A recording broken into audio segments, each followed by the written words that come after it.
चांद पर प्रज्ञान रोवर की बड़ी खोज, जिसे देख नासा भी हुआ हैरान। चंद्रयान 3 मिशन के आखिरी पड़ाव में हुआ बड़ा खुलासा।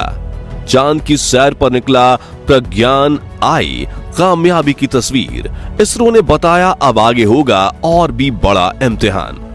दोस्तों, इसरो वैज्ञानिकों के अथक प्रयासों और करोड़ों भारतीयों के दुआओं के नतीजे आज हमारा चंद्रयान 3 चांद के दक्षिणी ध्रुव में शान से खड़ा हुआ है और इसे चांद पर लैंड किए हुए करीब 1 हफ्ता होने जा रहा है। और अब यह मिशन बस 1 हफ्ता और चलने वाला है, जिसके बाद चांद पर फिर से 14 दिन के लिए रात हो जाएगी, क्योंकि प्लान के अनुसार लैंड करने के बाद इसे 14 दिन रिसर्च का काम करना है।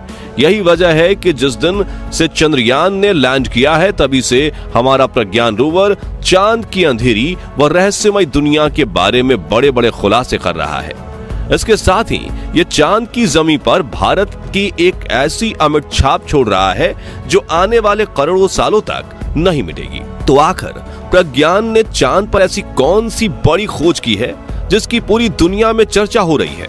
इसरो ने प्रज्ञान रोवर को ऐसी कौन सी टेक्नोलॉजी से लैस करके भेजा है कि चांद के इतने मुश्किल हालातों में भी ये आराम से अपनी रिसर्च को अंजाम दे रहा है?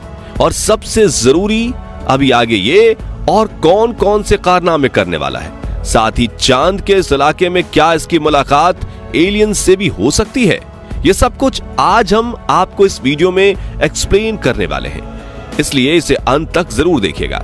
दोस्तों, 23 अगस्त की शाम जब हमारा विक्रम लैंडर चांद की सतह पर उतरा तो हम सभी ने चंद्रयान 3 मिशन के कामयाब होने का खूब जश्न मनाया।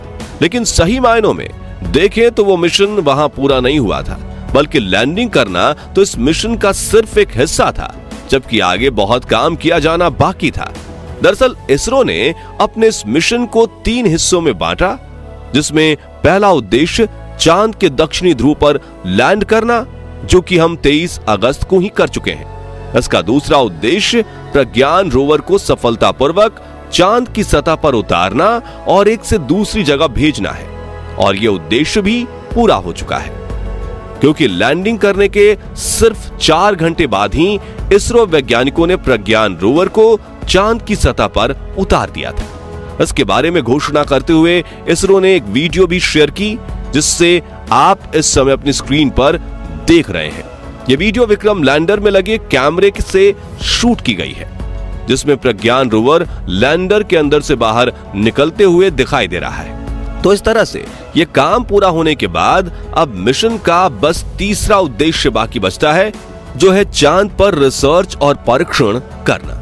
और आपकी जानकारी के लिए बता दें कि इसरो वैज्ञानिकों ने अपने इस उद्देश्य को पूरा करने का काम स्टार्ट भी कर दिया है।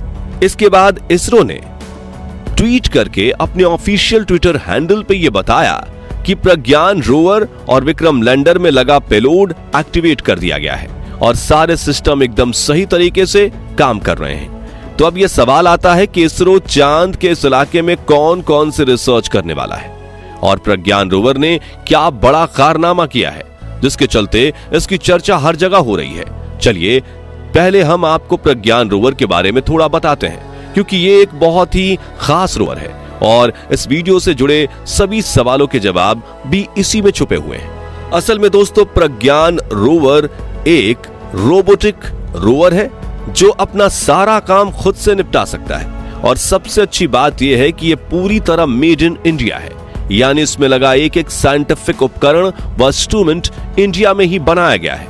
इसके अलावा अगर बात करें इसकी लंबाई, चौड़ाई और ऊंचाई, क्रमशः 91.7, 75 और 39.7 सेंटीमीटर है। साथ ही इसका वजन 26 किलोग्राम है। यहाँ गौर करने वाली बात यह है कि 26 किलोग्राम इसका वजन पृथ्वी पर है। अब क्योंकि चांद की ग्रेविटी पृथ्वी से 6 गुना कम है, तो ऐसे में चांद पर प्रज्ञान रोवर का वजन सिर्फ 4.5 किलो के करीब रह जाता है। नेविगेशन के लिए इसमें पीछे की तरफ 2 कैमरे लगाए गए हैं, जिनके नाम नेविगेशन कैमरा लेफ्ट और नेविगेशन कैमरा राइट है। ये कैमरे प्रज्ञान रोवर की 2 आंखों की तरह हैं, जो इसे सामने मौजूद बाधाओं के बारे में अवगत कराते हैं। इसके अलावा इसमें ऊपर की तरफ सोलर पैनल भी लगाए गए हैं, जो इस रोवर का सबसे अहम हिस्सा है। दरअसल प्रज्ञान रोवर पूरी तरह से सौर ऊर्जा पर ही चलता है और इसके लिए इसमें लगाए गए सोलर पैनल 50 वॉट बिजली उत्पन्न कर सकते हैं। इन्हीं सोलर पैनल्स के ऊपर इसमें RX-TX एंटेना भी लगे हैं ताकि चांद पर घूमते हुए लैंडर के साथ इसका कनेक्शन बना रहे और अपनी रिसर्च का डेटा ये लैंडर को ट्रांसफर कर सके। दोस्तों, प्रज्ञान एक 6 पहियों वाला रोवर है जिसमें दोनों साइड में 3-3 पहिए लगाए गए हैं और इन्हें इस तरह से डिजाइन किया गया है कि ये चांद की उबड़ खाबड़ जमीन पर भी बड़े आराम से चल सकते हैं। अपने इन पहियों की मदद से प्रज्ञान रोवर 0.036 किलोमीटर प्रति घंटे की रफ्तार से चल सकता है। आपको यह स्पीड भले ही कम लगे एक लूनर रोवर के हिसाब से, और जो मिशन इसको करने हैं उसको देखते हुए यह स्पीड पर्याप्त है। प्रज्ञान रोवर की सबसे खास बात यह है कि चांद पर जहां जहां भी ये जाएगा वहां मिट्टी पर भारत और इसरो की छाप बनती जाएगी। असल में वैज्ञानिकों ने इसके पहिए पर इसरो के लोगो और भारत के राष्ट्रीय चिन्ह अशोक स्तंभ को उकेरा हुआ है। और क्योंकि चांद पर कोई भी वायुमंडल नहीं है, इसलिए भारत के ये निशान चांद पर करोड़ों सालों तक ऐसे ही बने रहेंगे।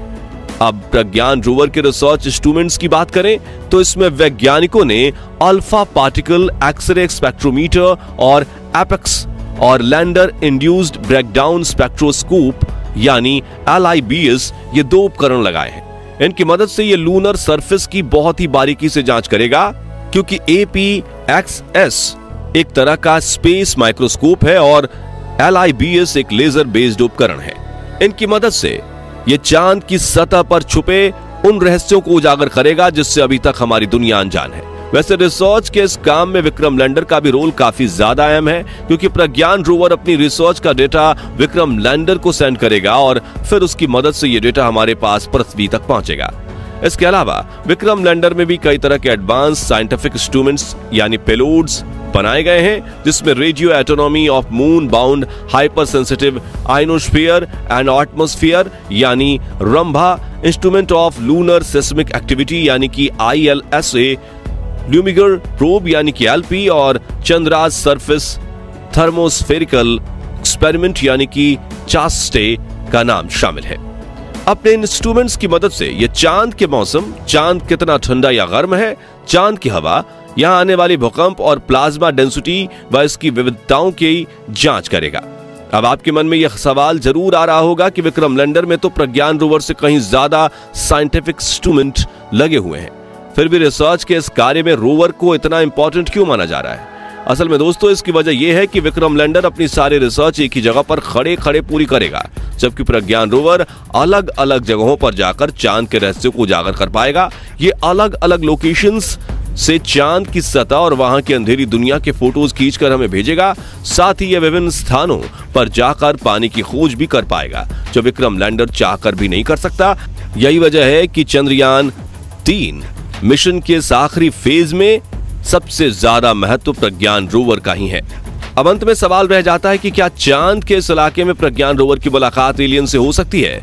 सबसे पहले तो आपको बता दें कि यह सवाल बार बार इसलिए उठ रहा है क्योंकि चांद के इस हिस्से में एलियंस के होने के दावे सदियों से किए जाते रहे हैं और किसी एक एक्सपर्ट ने नहीं बल्कि दुनिया के कई सेल्फ क्लेम्ड रिसर्चर, राइटर और यहां तक कि वैज्ञानिकों ने भी चांद के इस हिस्से में एलियंस होने की संभावना जताई है।